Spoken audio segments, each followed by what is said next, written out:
আসসালামু আলাইকুম ওয়া রাহমাতুল্লাহ।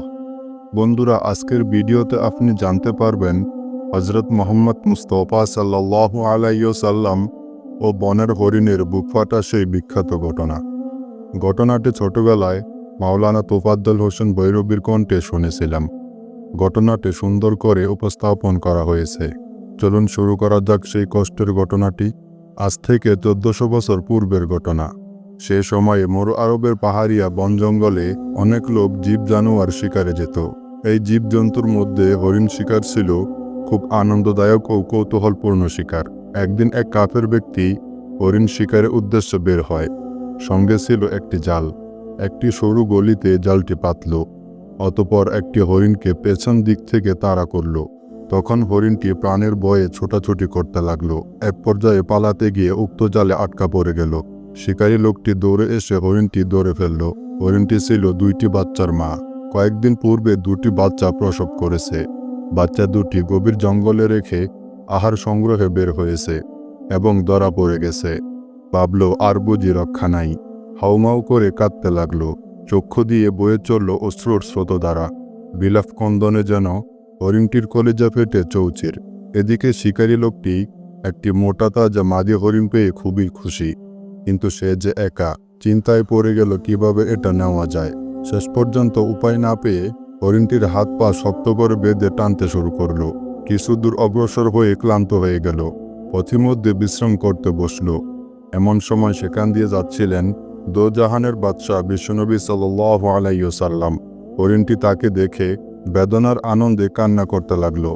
মনে মনে ভাবল, আমার জীবন ধন্য, আমি আখিরি নবী হযরত মুহাম্মদ মুস্তাফা সাল্লাল্লাহু আলাইহি ওয়াসাল্লামের সাক্ষাৎ পেয়েছি।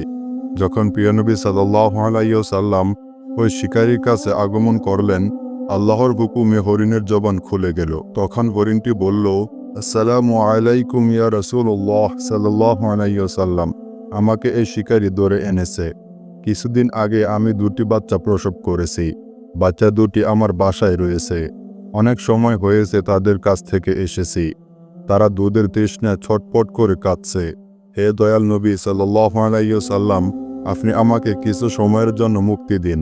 আমার বাচ্চা 2টিকে জনমের মতো একবার দুধ পান করিয়ে আবার চলে আসব। হরিণের এইরূপ আকুতি শুনে দয়াল নবী সাল্লাল্লাহু আলাইহি ওয়াসাল্লামের হৃদয় সাগরে দয়ার তুফান উঠল। প্রিয় নবী সাল্লাল্লাহু আলাইহি ওয়াসাল্লাম শিকারীকে বললেন, হে শিকারী, এই হরিণটি বাসায় 2টি বাচ্চা রেখে আসছে। এটা ছেড়ে দাও। সে বাচ্চা 2টিকে দুধ পান করিয়ে আবার চলে আসবে। শিকারী বলল, হে পথিক, যদি এই হরিণকে ছেড়ে দেই তবে সে আবার ফিরে আসবে, তা কোনো বোকা লোকও বিশ্বাস করবে না। সুতরাং আমি এটা ছাড়তে পারি না।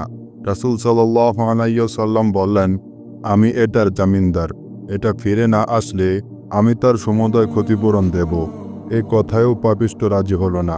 অতঃপর রাসূল সাল্লাল্লাহু আলাইহি ওয়াসাল্লাম বললেন, হে শিকারী, হরিণটি ছেড়ে আমাকে বেঁধে রাখো। যতক্ষণ হরিণটি ফিরে না আসবে ততক্ষণ আমি তোমার দড়ির বাঁধনে বাঁধা থাকব। তখন শিকারী রাজি হয়ে হরিণটি ছেড়ে দিল। হরিণটি ছাড়া পেল। দৌড়ে গিয়ে বাচ্চা 2টিকে দুধ পান করালো। বাচ্চাদের তৃষ্ণা নিবারণ হলো। এবার হরিণটি বাচ্চাদেরকে বলল, আমাকে তোমরা শেষবারের মতো দেখে নাও। আমি শিকারের জালে বন্দী হয়েছিলাম। মহান আল্লাহর প্রিয় হাবিব সাল্লাল্লাহু আলাইহি ওয়াসাল্লামের ওসিলায় ছাড়া পেয়েছি। নিষ্ঠুর শিকারী আমাকে ছেড়ে প্রিয় নবী সাল্লাল্লাহু আলাইহি ওয়াসাল্লামকে বন্দী করে রেখেছে। আমার জন্য উভয় জগতের সুলতান সাল্লাল্লাহু আলাইহি ওয়াসাল্লাম কষ্ট পাচ্ছেন। আমি তোমাদেরকে মহান শক্তিময় আল্লাহর নিকট সোপর্দ করলাম। এই কথা বলেই হরিণটি আবার দৌড়ে চলল। আর কচি বাচ্চা 2টি মায়ের পানে তাকিয়ে হাউমাউ করে কাঁদতে লাগলো। হরিণটি এসে দেখল আল্লাহর নবী সাল্লাল্লাহু আলাইহি ওয়াসাল্লাম এখনও বাঁধা। বলল, আসসালামু আলাইকুম ইয়া রাসূলুল্লাহ সাল্লাল্লাহু আলাইহি ওয়াসাল্লাম। আমি উপস্থিত। আমাকে ক্ষমা করুন। আমি আপনাকে কষ্ট দিয়েছি। শিকারী লোকটি নবী করিম সাল্লাল্লাহু আলাইহি ওয়াসাল্লামের প্রতি হরিণটির এত ভালোবাসা ও পুনরায় মৃত্যুর দুয়ারে ফিরে আসা দেখে অবাক হয়ে গেল। কিছুক্ষণ চুপ থাকল। অতঃপর নবীদের সর্দার হযরত মুহাম্মদ সাল্লাল্লাহু আলাইহি ওয়াসাল্লামের পায়ে লুটিয়ে পড়ল। কালেমায়ে শাহাদাত পাঠ করে মুসলমান হয়ে গেল। হরিণটিকেও মুক্তি করে দিল। হরিণটি বিশ্বনবী সাল্লাল্লাহু আলাইহি ওয়াসাল্লামের পবিত্র কদম মুবারকে আনন্দ অশ্রু বহায়ে বলল, হুজুর সাল্লাল্লাহু আলাইহি ওয়াসাল্লাম, আমি আপনার ওসিলায় আজ নাজাত পেয়েছি। আপনি না হলে আমার নাজাত পাওয়ার কোনো পথ ছিল না। হযরত মুহাম্মদ সাল্লাল্লাহু আলাইহি ওয়াসাল্লাম বললেন, তুমি পেলে জাল থেকে নাজাত, আর শিকারী পেল জাহান্নাম থেকে নাজাত। অতঃপর সকলে যার যার নিজ গন্তব্যে চলে গেল। আসসালামু আলাইকুম ওয়া রাহমাতুল্লাহ। বন্ধুরা, আজকের ভিডিওতে আপনি জানতে পারবেন হযরত মুহাম্মদ সাল্লাল্লাহু আলাইহি ওয়াসাল্লামের সংক্ষিপ্ত জীবনী। আজকের ভিডিওতে যা যা থাকছে: নবীজির জন্ম ও শৈশব, নামকরণ, আহমদ নামকরণ, দুধপানকাল, দাদা ও চাচার তত্ত্বাবধানে, খাদিজা রাদিয়াল্লাহু তাআলা আনহা এর সঙ্গে বিবাহ, শান্তি প্রতিষ্ঠাতায় মহানবী সাল্লাল্লাহু আলাইহি ওয়াসাল্লাম, অহিনাজিলের সূচনা, শবে মেরাজ, গোপনে ইসলামের দাওয়াত, প্রকাশ্য ইসলামের দাওয়াত, ধৈর্য ও অবিচল, আল আমিন উপাধি লাভ, তায়েফ গমন, মদিনায় হিজরত, মদিনায় নতুন অধ্যায়ের সূচনা, মক্কা বিজয়, বিদায় হজ। ইসলামী যুগে যখন চরম শৃঙ্খলা, পাপাচার, দুরাচার, ব্যভিচার, মিথ্যা, হত্যা, লুণ্ঠন, মদ্যপান, জুয়ায় ভরপুর ছিল, অন্যায়, অপরাধ, দ্বন্দ্ব, সংঘাত, সন্ত্রাস, নৈরাশ্য আর হাহাকার বিরাজ করছিল, ঠিক এমন সময় মানবতার মুক্তির দিশারি সর্বশ্রেষ্ঠ মহামানব ও সর্বশেষ নবী হযরত মুহাম্মদ সাল্লাল্লাহু আলাইহি ওয়াসাল্লাম সারা জাহানের হিদায়াতের জন্য আবির্ভূত হলেন। রাসূল সাল্লাল্লাহু আলাইহি ওয়াসাল্লাম হলেন বিশ্ব মানবতার জন্য আল্লাহর এক অনন্য রহমত স্বরূপ প্রেরিত। মহান বিশ্ব পরিচালক ঘোষণা করেছেন, আমি তোমাকে প্রেরণ করেছি বিশ্বজগতের জন্য বিশেষ রহমত স্বরূপ। জন্ম ও শৈশব: হযরত মুহাম্মদ সাল্লাল্লাহু আলাইহি ওয়াসাল্লাম বর্তমান সৌদি আরবে অবস্থিত মক্কা নগরীর কুরাইশ গোত্রের বনি হাশিম বংশে জন্মগ্রহণ করেন। হযরত মুহাম্মদ সাল্লাল্লাহু আলাইহি ওয়াসাল্লাম 570 খ্রিস্টাব্দে 12 রবিউল আউয়াল সোমবার জন্মগ্রহণ করেন। তার মায়ের নাম আমিনা এবং পিতার নাম আব্দুল্লাহ। অতি অল্প বয়স থেকেই আল্লাহ তাকে কঠিন পরীক্ষার মাধ্যমে যাচাই করে নেন। 6 বছর বয়সে মা আমিনাকে হারান এবং 8 বছর বয়সে তার দাদা মৃত্যুবরণ করেন। এতিম শিশু বড় হয়ে উঠে চাচার সযত্ন ভালোবাসায়। নামকরণ: হযরত মুহাম্মদ সাল্লাল্লাহু আলাইহি ওয়াসাল্লামের জন্ম হওয়ার পরই মা আমেনা এ সংবাদ দাদা আব্দুল মুত্তালিবকে পাঠান। সংবাদ পাওয়ার পরই তিনি ছুটে আসেন, পরম স্নেহে দেখেন, যত্নের সঙ্গে কোলে নিয়ে কাবার ভিতরে প্রবেশ করেন, আল্লাহর হামদ বর্ণনা করেন এবং দোয়া করেন। অতঃপর তার নাম রাখেন মুহাম্মদ। আহমদ নামকরণ: বিবি আমিনা গর্ভ অবস্থায় স্বপ্নযোগে প্রাপ্ত নাম অনুসারে আহমদ নাম রাখেন। বাল্যকাল হতে মুহাম্মদ ও আহমদ উভয় নামে প্রচলিত ছিল। উভয় নামে পবিত্র কুরআনে উল্লেখ রয়েছে। দুধপানকাল: সর্বপ্রথম তাকে তার মাতা হযরত আমেনা দুধপান করান। অতঃপর আবু লাহাবের বাদী সুয়াইবা তাকে দুধপান করায়। অতঃপর দাত্রীর সন্ধান করতে থাকেন। হাওয়াজিন গোত্রের বাণী সাদ এর মহিলা হালিমা সাদিয়া এর বিরল সৌভাগ্যের অধিকারী হন, এমনভাবে যে অন্য কোনো দাত্রীর শিশু মুহাম্মদকে গ্রহণ করল না। পক্ষান্তরে হালিমা সাদিয়াও অন্য কোনো শিশু পেল না। ফলে বাধ্য হয়ে রাসূল সাল্লাল্লাহু আলাইহি ওয়াসাল্লামকে গ্রহণ করলেন। গ্রহণ করার পর থেকেই হালিমার ঘরে ইলাহি বরকতের জোয়ার শুরু হলো। 2 বছর দুধপানের পর বিবি হালিমা শিশু মুহাম্মদকে নিয়ে তার মায়ের নিকট হাজির হন এবং সাথে সাথে এই আকাঙ্ক্ষাও ব্যক্ত করেন যে শিশুকে আরও কিছুদিনের জন্য তার নিকট যেন থাকতে দেওয়া হয়। এদিকে মক্কায় তখন মহামারী চলছিল। উভয় দিক চিন্তা করে বিবি আমিনা তার শিশুকে হালিমার নিকট ফিরিয়ে দেন। এমনইভাবে 5 বছর বয়স পর্যন্ত হযরত মুহাম্মদ সাল্লাল্লাহু আলাইহি ওয়াসাল্লাম বানি সাদে লালিত পালিত হন। সেখানে তিনি তার দুধ ভাইদের সঙ্গে জঙ্গলে ছাগল চড়াতেন, দাদা ও চাচার তত্ত্বাবধানে। নবীজির মাতা ও পিতার মৃত্যুর পর দাদা আব্দুল মুত্তালিব তার লালন পালনের দায়িত্ব নেন। তিনি তাকে খুব স্নেহ করতেন, এমনকি নিজের ছেলেদের উপরও তাকে প্রাধান্য দিতেন, নিজের আসনে বসাতেন। দাদা আব্দুল মুত্তালিবের মৃত্যুর পূর্ব পর্যন্তই তিনি তার তত্ত্বাবধানে ছিলেন। দাদা আব্দুল মুত্তালিবের মৃত্যুর পর চাচা আবু তালিব তার দায়িত্ব নেন। তখন তার বয়স ছিল 8 বছর। তিনি চাচা আবু তালিবকে বকরি লালন পালন ও শাম দেশের ব্যবসার কাজে সহযোগিতা করতেন। খাদিজা রাদিয়াল্লাহু তাআলা আনহা এর সঙ্গে বিবাহ। 25 বছর বয়সে মক্কার ধনবতী মহিলা খাদিজা বিনতে খুয়াইলিদের সাথে রাসূল সাল্লাল্লাহু আলাইহি ওয়াসাল্লামের বিয়ে হয়। অভিজাত সতী ধনবতী মহিলা খাদিজা বিভিন্ন লোককে পণ্য দিয়ে ব্যবসা করাতেন এবং তিনি লাভের একটা অংশ গ্রহণ করতেন। হযরত মুহাম্মদ সাল্লাল্লাহু আলাইহি ওয়াসাল্লামের সততা, সত্যবাদিতা ও বিশ্বস্ততা তখন সুবিদিত ছিল। আল আমিন আস সাকিন এর প্রশংসা শুনে তিনি তার কাছে ব্যবসার প্রস্তাব পাঠান। হযরত মুহাম্মদ সাল্লাল্লাহু আলাইহি ওয়াসাল্লাম রাজি হন এবং ব্যবসা শেষে অনেক বেশি লাভসহ তার সবকিছু বুঝিয়ে দেন। রাসূলের গুণ, মুগ্ধ ও অলৌকিক সংকেতের কথা শুনে মা খাদিজা বিয়ের প্রস্তাব পাঠায় এবং উভয়ের সম্মতির ভিত্তিতে তাদের বিয়ে সম্পন্ন হয়। তখন খাদিজার বয়স ছিল 40 বছর। যতদিন তিনি জীবিত ছিলেন, রাসূল সাল্লাল্লাহু আলাইহি ওয়াসাল্লাম আর কোনো বিয়ের প্রয়োজন অনুভব করেননি। এরপর আদর্শিক প্রয়োজনে এবং নারী সমাজের বিভিন্ন উপকারের জন্য তিনি মোট 11টি বিয়ে করেন। দুজন তার মৃত্যুর পূর্বেই মারা যান, আর 9 জনের সাথে তিনি বৈবাহিক জীবন অতিবাহিত করেন। শান্তি প্রতিষ্ঠাতায় মহানবী সাল্লাল্লাহু আলাইহি ওয়াসাল্লাম, মহাগ্রন্থ আল কুরআন, ইতিহাস এর যুক্তি প্রমাণ এবং বিভিন্ন গ্রন্থের তথ্য অনুযায়ী রমজান মাসের শেষ পর্যায়ে মহানবী সাল্লাল্লাহু আলাইহি ওয়াসাল্লামের কাছে আল্লাহর দূত জিবরাইল আলাইহিস সালামকে দিয়ে ওহী প্রেরণ করেন। এ সময় তার বয়স 40 পূর্ণ হয়। প্রথমে তিনি স্বপ্নে সে নিদর্শন পান এবং পরে সরাসরি পেয়েছিলেন ওহী নাজিলের সূচনা। বেশিরভাগ সময় তিনি মক্কায় প্রসিদ্ধ পাহাড় জাবালে নূরে অবস্থিত গারে হেরা তথা হেরা গুহায় অবস্থান করতেন এবং কয়েক রাত সেখানে অতিবাহিত করতেন। থাকার ব্যবস্থাও তিনি আগে থেকেই করে নিতেন।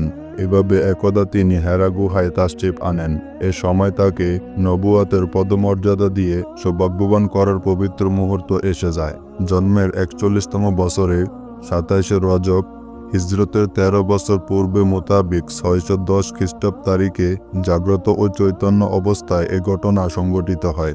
আল্লাহর ফেরেশতা জিবরাইল আলাইহিস সালাম প্রথমবারের মতো তার কাছে পৃথিবীবাসীদের জন্য আল্লাহর সর্বশ্রেষ্ঠ ঐশীবাণী, বিশ্ব মানবতার মুক্তির পথের দিশারি, জিন ও ইনসানের জন্য পরিপূর্ণ জীবন বিধান আল কুরআনুল কারিমের সর্বপ্রথম কথাগুলো নিয়ে তার কাছে উপস্থিত হলেন। তার সামনে হেরা গুহায় ফেরেশতা আগমন করেন এবং বলেন, পড়ুন। তিনি উত্তর দিলেন, আমি কিভাবে পড়ব? ফেরেশতা বললেন, পড়ো তোমার প্রতিপালকের নামে, যিনি সৃষ্টি করেছেন মানুষকে জমাট রক্ত থেকে, তোমার পালনকর্তা মহান দয়ালু, যিনি কলমের সাহায্যে শিক্ষা দিয়েছেন মানুষকে যা সে জানত না। সূরা আলাক আয়াত নাম্বার 1 থেকে 5। মিরাজ তথা ঊর্ধ্বরোহণ। রাসূল সাল্লাল্লাহু আলাইহি ওয়াসাল্লামের বয়স যখন 51 বছর 9 মাস হয়, তখন তাকে সশরীরে মর্যাদাপূর্ণ ইসরা ও মিরাজ ভ্রমণের মাধ্যমে সম্মানিত করা হয়। মিরাজে রাসূল সাল্লাল্লাহু আলাইহি ওয়াসাল্লাম প্রথমে কাবা থেকে বাইতুল মুকাদ্দাসে যান, অতঃপর সেখান থেকে এক এক করে 7 আসমান অতিক্রম করে মহান আল্লাহর আরশে আজিমে তাশরিফ গ্রহণ করেন। এ মিরাজ সফরে রাসূল সাল্লাল্লাহু আলাইহি ওয়াসাল্লাম 5 ওয়াক্ত নামাজের বিধান লাভ করেন। মিরাজে গিয়ে রাসূল সাল্লাল্লাহু আলাইহি ওয়াসাল্লাম জান্নাত এবং জাহান্নাম স্বচক্ষে প্রত্যক্ষ করেন। গোপনে ইসলামের দাওয়াত। মহান আল্লাহ তাআলা রাসূল সাল্লাল্লাহু আলাইহি ওয়াসাল্লামকে ইসলামের দাওয়াতের আদেশ দিয়ে ইরশাদ করেন, হে চাঁদ্রাবৃত ব্যক্তি, উঠো এবং সতর্ক করো। রাসূল করিম সাল্লাল্লাহু আলাইহি ওয়াসাল্লাম প্রতিপালকের আদেশ যথাযথ পালন করেন এবং গোপনে মানুষের মাঝে ইসলাম প্রচার করতে শুরু করেন। তিনি সর্বপ্রথম আপন পরিবার, পরিজন ও বন্ধুবর্গকে ইসলামের দাওয়াত দেন। সর্বপ্রথম খাদিজা রাদিয়াল্লাহু তাআলা আনহা তার দাওয়াত গ্রহণ করেন। পুরুষদের মধ্যে সর্বপ্রথম আবু বকর সিদ্দিক রাদিয়াল্লাহু তাআলা আনহু, ছোটদের মধ্যে আলী ইবনে আবু তালিব রাদিয়াল্লাহু তাআলা আনহু এবং কৃতদাসদের মধ্যে যায়েদ ইবনে হারেসা রাদিয়াল্লাহু তাআলা আনহা ইসলাম গ্রহণ করেন। রাসূল সাল্লাল্লাহু আলাইহি ওয়াসাল্লাম 3 বছর পর্যন্ত গোপনে তার নিকটস্থ লোকদের মাঝে ইসলাম প্রচার করেন। প্রকাশ্য ইসলামের দাওয়াত। 3 বছর গোপনে দাওয়াত দেওয়ার পর নবীজি প্রকাশ্যে ইসলাম প্রচার শুরু করেন।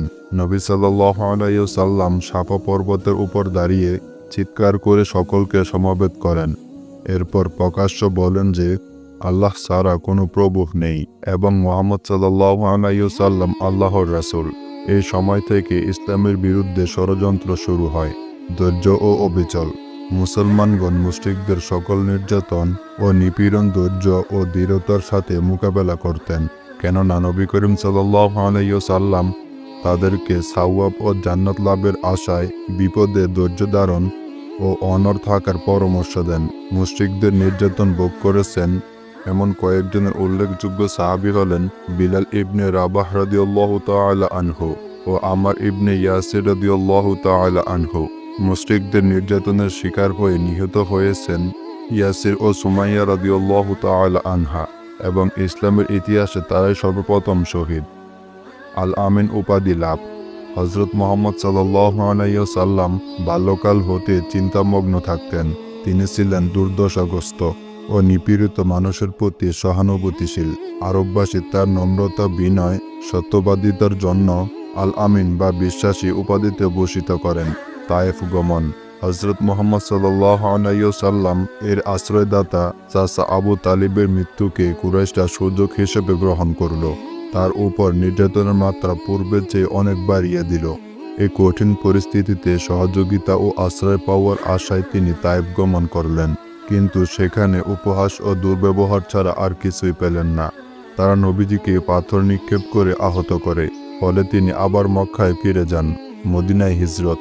কুরাইশরা হযরত মুহাম্মদ সাল্লাল্লাহু আলাইহি ওয়াসাল্লামকে হত্যা করার ষড়যন্ত্র করে, কিন্তু তারা ব্যর্থ হয় এবং আল্লাহ তাআলা তাকে হেফাজত করেন। হযরত মুহাম্মদ সাল্লাল্লাহু আলাইহি ওয়াসাল্লাম ঘর থেকে বের হন এবং আল্লাহ তাআলা কাফেরদের চক্ষু অন্ধ করে দেন, যাতে তারা নবীজিকে দেখতে না পারে। তিনি চলতে চলতে মক্কার বাইরে আবু বকর সিদ্দিক রাদিয়াল্লাহু তাআলা আনহু এর সাথে মিলিত হন। অতঃপর তারা একসাথে পথ চলা আরম্ভ করেন। শওর নামক পাহাড়ে পৌঁছে একটি গুহায় 3 দিন পর্যন্ত আত্মগোপন করেন।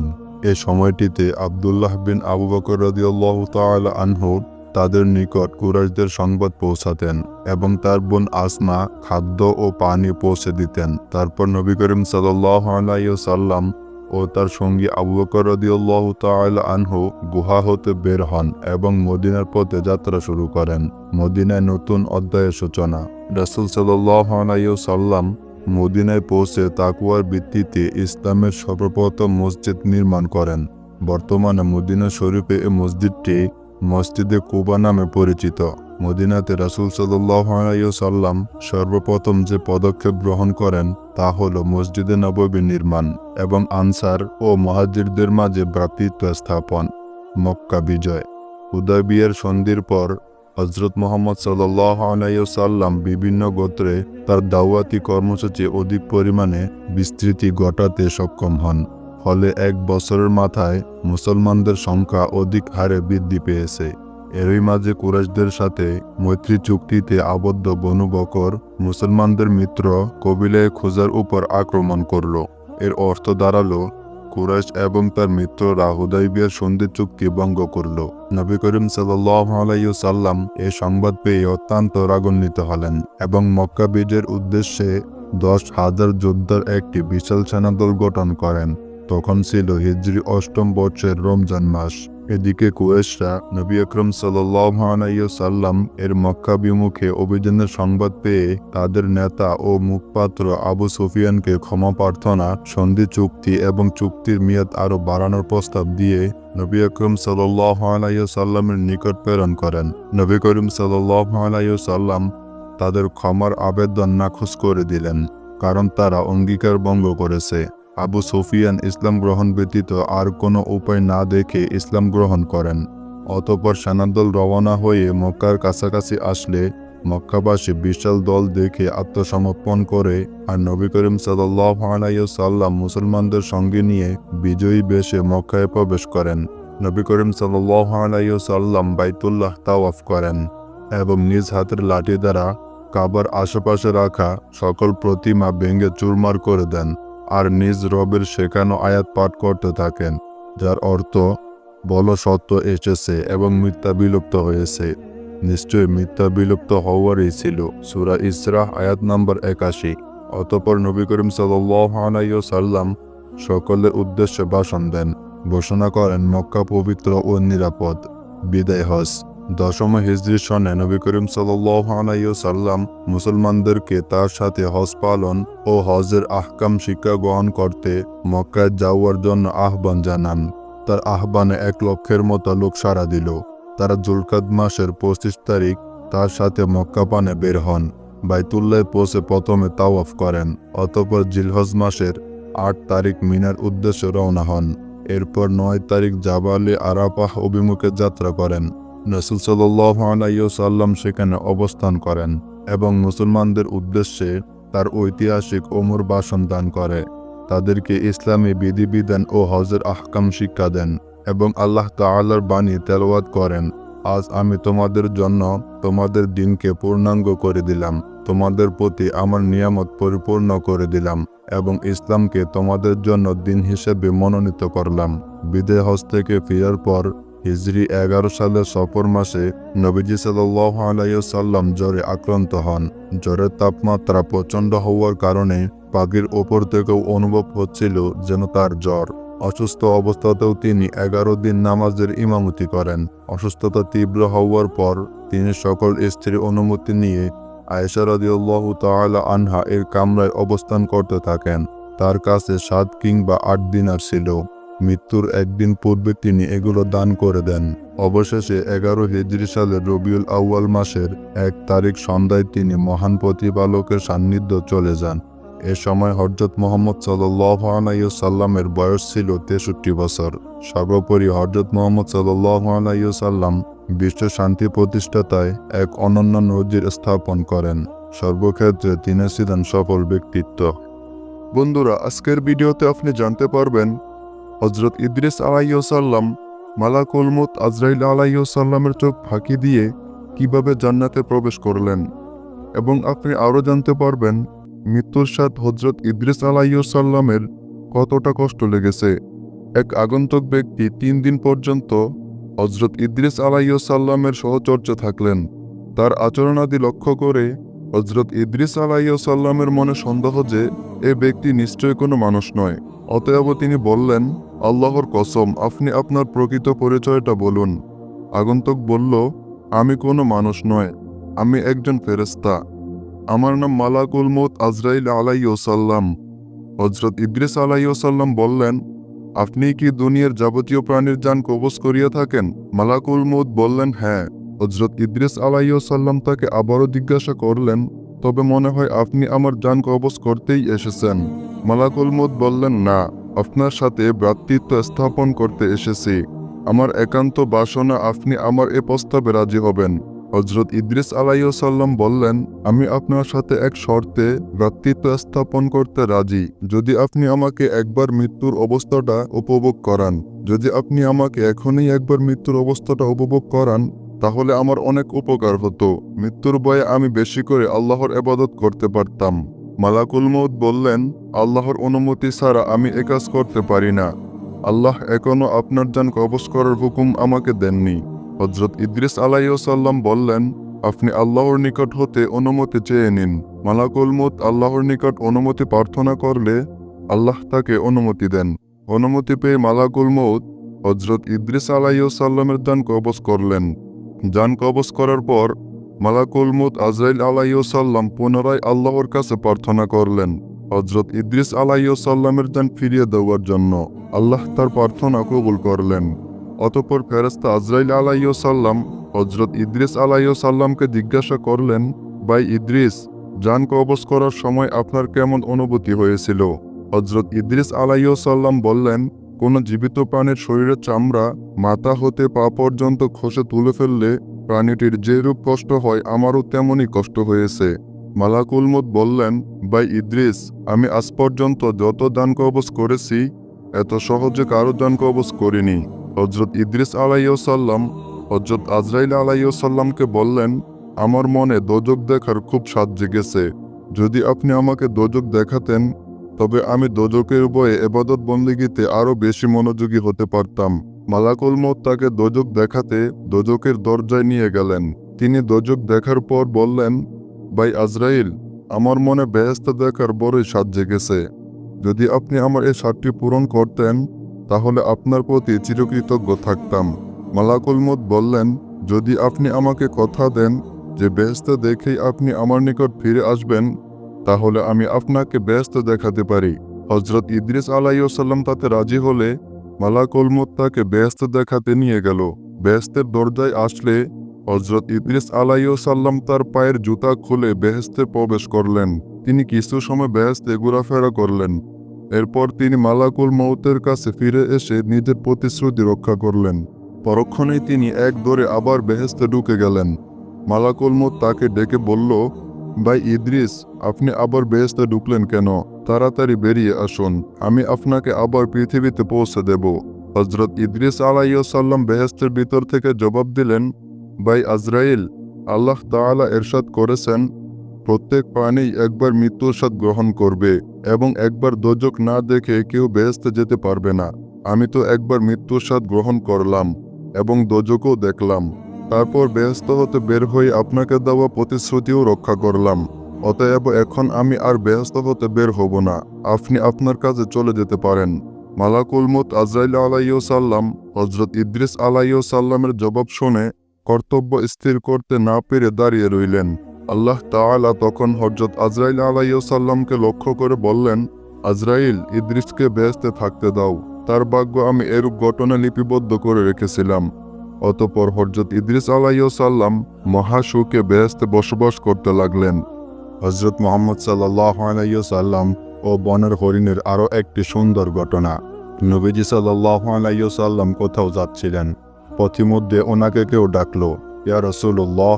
নবীজি সাল্লাল্লাহু আলাইহি ওয়াসাল্লাম ডান পাশে দেখলেন, অতঃপর বাম পাশে দেখলেন কেউই নেই।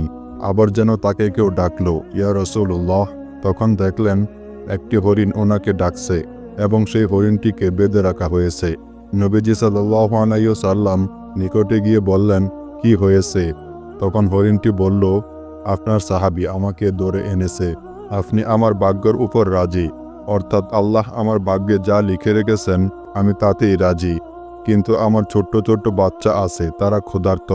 আপনি যদি আমাকে ছেড়ে দেন তাহলে আমি তাদেরকে দুধ পান করিয়ে এসে পড়ব। নবীজি সাল্লাল্লাহু আলাইহি ওয়াসাল্লাম বললেন, তুমি যদি না আসো তাহলে? তখন হরিণটি বলল, যদি আমি ফিরে না আসি তাহলে আল্লাহ আমাকে জাহান্নামের আগুনে ফেলে দিবে, যেভাবে মানুষদেরকে দেয়। নবীজি সাল্লাল্লাহু আলাইহি ওয়াসাল্লাম সেই হরিণটির দড়ি খুলে দিয়ে সেখানেই বসে রইলেন। হরিণটি দৌড় দিল এবং পাহাড়ের মধ্যে ঢুকে পড়ল। কিছুক্ষণ পর নবীজি সাল্লাল্লাহু আলাইহি ওয়াসাল্লাম দেখলেন সেই হরিণটি পাহাড় থেকে নিচে নেমে আসছে। নিচে নেমে এসে বলল, ইয়া রাসূলুল্লাহ, আমি হাজির। নবীজি সাল্লাল্লাহু আলাইহি ওয়াসাল্লাম সেই হরিণটিকে দড়ি দিয়ে বাঁধলেন এবং বসে রইলেন। অল্প সময় পরে সেই সাহাবী আসলেন। তিনি এই হরিণটিকে শিকার করেছিলেন।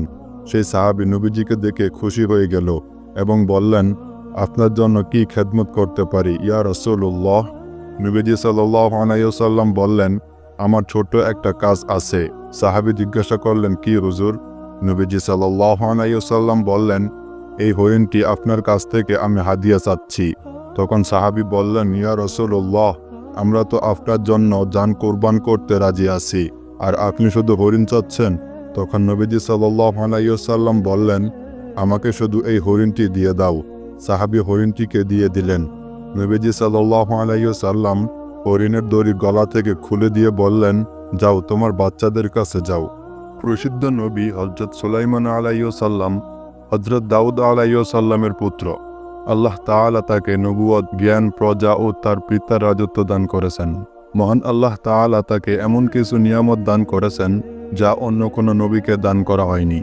এ বিষয়ে আল্লাহ তাআলা ইরশাদ করেন, আমি দাউদের জন্য সুলাইমানকে দান করেছিলাম। সে কতই না উত্তম বান্দা, অবশ্যই সে ছিল আমার প্রতি সদা প্রত্যাবর্তনশীল। সূরা সদ আয়াত নম্বর 30। হযরত সুলাইমান আলাইহিস সালাম সকল পশু, পাখি, জিন জাতির ভাষা তিনি বুঝতেন। একদা হযরত সুলাইমান আলাইহিস সালামের নিকট একটি পেঁচা আসিয়া সালাম দিল। হযরত সুলাইমান আলাইহিস সালাম জবাব দিলেন। তারপর বললেন, হে পেঁচা, তুমি শস্যদানা কেন খাও না? পেঁচা উত্তর করিল, ইহার কারণ এই শস্য দানার কারণেই হযরত আদম আলাইহিস সালাম বেহেশত থেকে বিতাড়িত হয়েছিলেন, তাই। হযরত সুলাইমান আলাইহিস সালাম আবার জিজ্ঞাসা করিলেন, তুমি পানি খাও না কেন? পেঁচা উত্তর বলিল, কওমে নূহ পানিতে ডুবিয়া মারা গিয়াছিল, তাই। হযরত সুলাইমান আলাইহিস সালাম আবার প্রশ্ন করলেন, তুমি জনবস্তিতে না থাকিয়া বিরান ভূমিতে থাকো কেন? পেঁচার উত্তর, বিরান ভূমিতে থাকিয়া আমি বলিতে থাকি, আজ কোথায় তাহারা যাহারা এই ভূমিতে একদিন জুলুমের রাজত্ব কায়েম করেছিল? হযরত সুলাইমান আলাইহিস সালাম আবার প্রশ্ন করলেন, তুমি যখন জনবস্তির উপর দিয়া উড়িয়া যাও তখন কি বলিতে থাকো? পেঁচার উত্তর, তখন আমি বলিতে থাকি, বনি আদমের ধ্বংস হোক। কিভাবে তাহাদের ঘুম আসে অথচ সামনে তাদের মৃত্যু অপেক্ষা করছে? কিভাবে তারা জুলুমবাজি করে অথচ কিয়ামতে তাদের হিসাব দিতে হবে? হযরত সুলাইমান আলাইহিস সালাম আবার প্রশ্ন করলেন, তুমি দিনের বেলা বাহির হও না কেন?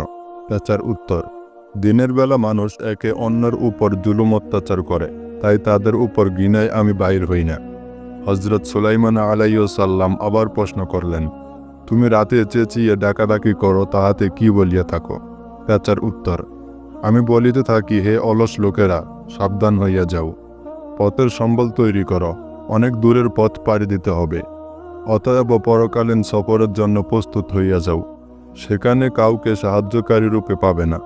হযরত সুলাইমান আলাইহিস সালাম আল্লাহর প্রশংসা করে বললেন, যে পাখিদের মধ্যে পেঁচার চাইতে কল্যাণকর ও সহমর্মী প্রাণী আর নাই, কিন্তু জাহেল লোকদের অন্তরে পেঁচার চাইতে নিকৃষ্টতম প্রাণী আর নাই।